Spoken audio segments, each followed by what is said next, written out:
এই যুগের এক বাদশাহ, তার অভ্যাস ছিল কবিতা শোনা। নতুন নতুন কবিতা শুনে পুলকিত হতেন। এখন নতুন কবিতা আর কত শোনানো যায়? এখন কবিতা আর মানুষ নতুন করে আর বানাচ্ছে না।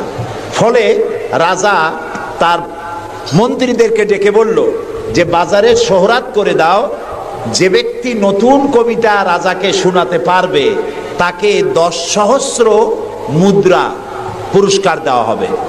মন্ত্রীরা বলল এটা তো সর্বনাশ হবে, এই নতুন কবিতা লোকেরা বানায় আনবে আর আপনি 10 সহস্র করে মুদ্রা দিয়ে দিয়ে রাজভান্ডার তো শেষ হয়ে যাবে।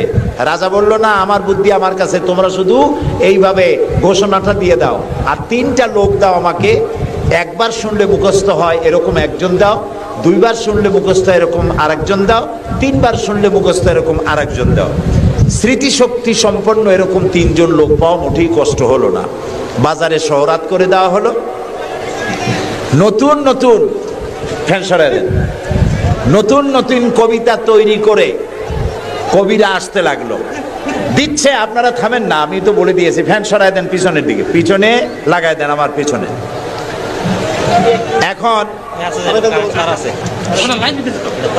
এখন কবিরা কবিতা রচনা করে নিয়ে আসছে। নতুন কবিতা শুনতেছে রাজা। কবিতা শুনে শখ মিটাইয়া রাজা বলছে, এটা কি একটা নতুন কবিতা হলো কবি? এটা তো আমি জানি।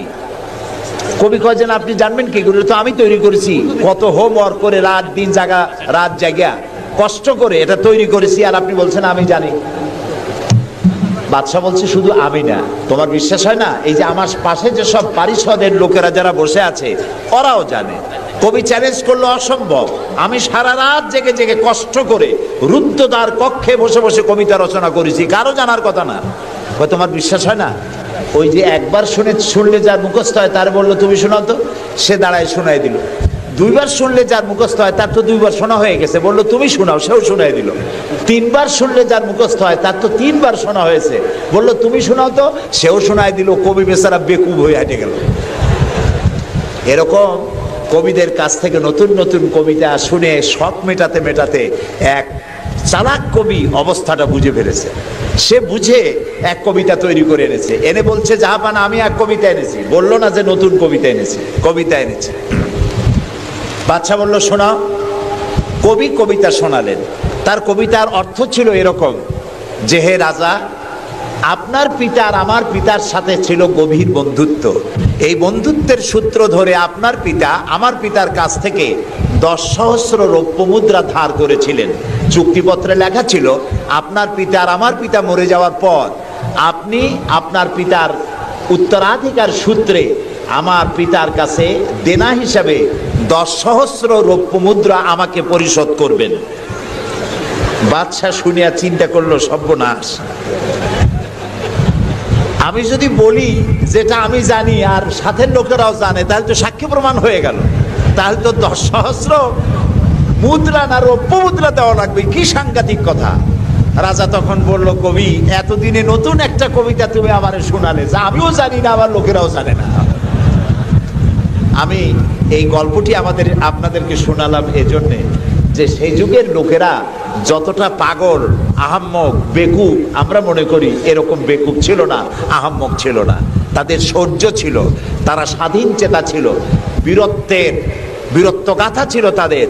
তারা কারোর অধীনতা স্বীকার করতো না। বুদ্ধি ছিল, প্রজ্ঞা ছিল, মেধা ছিল, সব ছিল। শুধু একটি জিনিসের অভাবে তারা চুরি করত, ডাকাতি করত, জেনা করত, ব্যভিচার করত, হত্যা করত, এগুলিকে কোনো অপরাধ মনে করত না। সেই জিনিসটির নাম ছিল ওহীর জ্ঞান। সেই জিনিসটির নাম ছিল কি?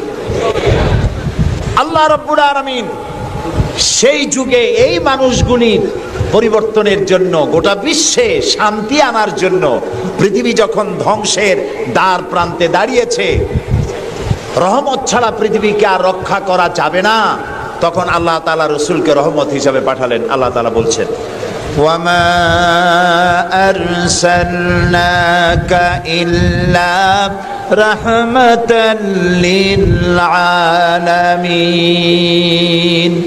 নবী হে, আমি আপনাকে আমার গোটা বিশ্বের জন্য, গোটা সৃষ্টি জগতের জন্য আমি আপনাকে আমার করুণার মূর্ত প্রতীক করে পাঠালাম। সৃষ্টি জগতের জন্য আপনি আমার রহমত। সুবহানাল্লাহ।